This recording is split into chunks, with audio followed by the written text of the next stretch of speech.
Hello guys. तो आज मैं कोई भी आपसे प्रोडक्ट का डिटेल या रिव्यू नहीं करने वाली हूँ। आज मैं आपसे बहुत सीरियस टॉपिक पे मैं आपसे बात करने वाली हूँ। आप सब लोग जानते होंगे कि कुछ दिन पहले मनीषा नाम की लड़की का रेप हुआ था, जो सिर्फ 19 साल की थी, जो हथरस गांव में रहती थी, जो कि यूपी में है। उसका रेप 4 लोगों ने मिलकर किया था। 2 हफ्ते तक वो हॉस्पिटल में थी, एडमिट थी, और फिर उनका डेथ हो गया। तो मैं आज इसी टॉपिक पे आपसे बात करने वाली हूँ।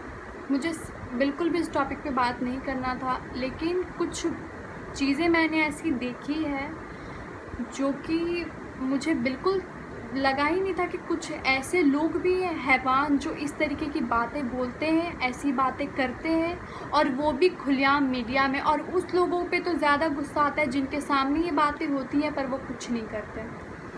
तो मैंने कुछ दिन पहले एक वीडियो देखा था। दिल्ली के कुछ लोग थे, कुछ आदमी थे जो रेप के मामले में कुछ बातें बोल रहे थे। इतने कॉन्फिडेंस से वो बातें बोल रहे थे, जैसे मैं सुन के इतनी शॉक्ड हुई। मैं आपको वो क्लिप दिखाना चाहती हूँ कि उन्होंने क्या क्या बोला रेप के बारे में। Just have a look. तन ढक के रखेंगे तो बलात्कार क्यों होगा? नहीं होगा। जब तन इनका खुला रहेगा तो बलात्कार ही होना है। हर किसी का मूड खराब होगा। अंग प्रदर्शन होएगा तो भैया अच्छे अच्छे का दिल मचल जाता है। इतनी बड़ी बड़ी कच्ची पहन के घूमती है, बताओ। आजकल तो बड़ी बड़ी फैक्ट्रियां लगी हुई है जिसके अंदर कपड़े बनते हैं। उनके ऊपर कार्रवाई करनी चाहिए कि अभी आप ऐसे कपड़े ना बना के भेजें मार्केट के अंदर। पहले जब ऐसे कपड़े नहीं थे तो बलात्कार कहाँ होता था? नहीं पहले नहीं होते थे। क्यों अपनी बॉडी दिखाती है? क्यों दिखाती है? आदमी जोश में आ गया गलत काम कर जाए। If girl wear short dress doesn't mean she want to invite anyone to rape her. अगर वो घर लेट आ रही है, अगर वो अपने दोस्तों के साथ बाहर घूम रही है, इसका मतलब ये नहीं कि वो रेप खुद के लिए इनवाइट कर रही है। मुझे ये समझ नहीं आता कि किस तरीके के लोग हैं जो ये सब बातें बोलते हैं। क्या आपकी बेटी के साथ ये सब बात होगा, ये रेप होगा, तो क्या आप तब भी ये सब बातें बोलेंगे? फिर उसके बाद वो लोगों ने कहा कि जिस फैक्ट्री में ये सब कपड़े बनते हैं, शॉर्ट कपड़े बनते हैं, सेक्सी कपड़े बनते हैं, वो फैक्ट्री बंद होनी चाहिए। तो गवर्नमेंट को बंद करना चाहिए। आपके बाप का है गवर्नमेंट? आपका है गवर्नमेंट जिसको आप बोल रहे बंद करने के लिए? आप होते कौन है बंद करने वाले? ये हमारा बॉडी है, हम चाहे ऐसे घूमें, हम चाहे कुछ भी नहीं पहन के घूमें। आप कौन होते हैं?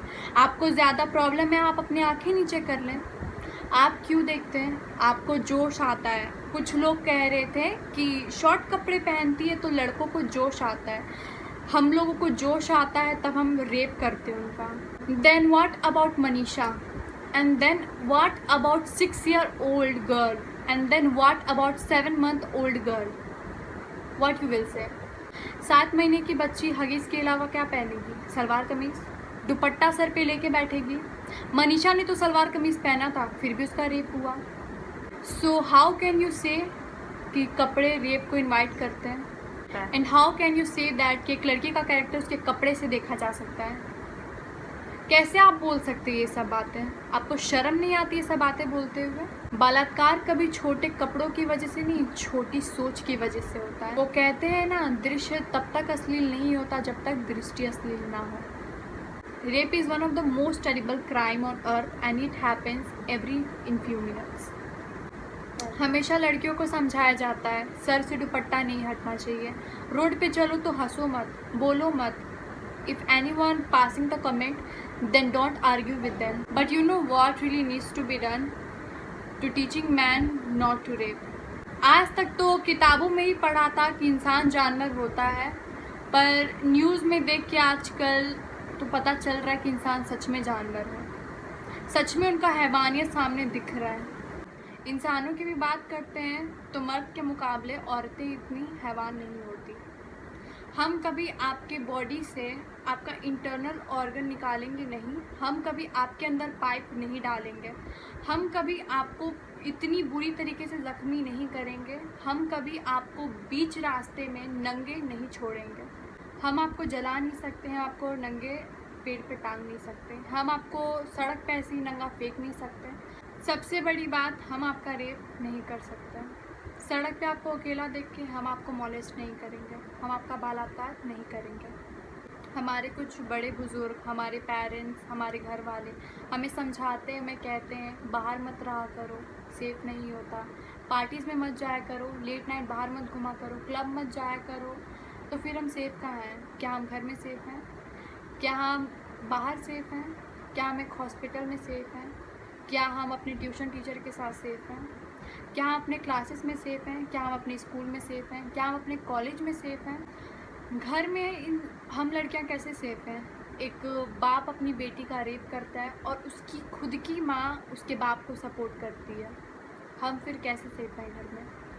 हमारे इंडिया में पहला ऐसा देश है जिसमें एक रेपिस्ट के लिए वकील रखा जाता है, जबकि वो वकील जानता है कि वो इंसान रेपिस्ट है, फिर भी उसका साथ दिया जाता है। तो क्यों नहीं सबसे पहले यहाँ से शुरू करें? जब एक रेपिस्ट को फांसी की सज़ा मिलती है तो उस वकील को भी फांसी की सज़ा मिलनी चाहिए, ताकि और किसी वकील को इतनी हिम्मत नहीं हो कि उस रेपिस्ट का या किसी भी रेपिस्ट का वो साथ दे सके। हमारे इंडिया में सबसे पहले बूढ़ो, बुज़ुर्ग हो या कोई जवान हो, उनका सोच बदलना चाहिए, क्योंकि सोच ही वो लोग की इतनी ख़राब होती है। अगर वो सही हो जाए तो शायद रेप भी कम हो जाए और सही हो जाए। सो बस मैं इतना चाहती हूँ कि मैं और मेरी तरह तमाम लड़कियाँ, चाहे वो घर हो, चाहे वो रोड हो, चाहे वो बाहर हो, लेट नाइट पार्टी करें, चाहे वो क्लब में रहें, चाहे वो डिस्को में रहें, जहाँ पर भी वो रहें वो सेफ़ रहें। और इसके लिए सबसे पहले हमें आवाज़ उठानी पड़ेगी।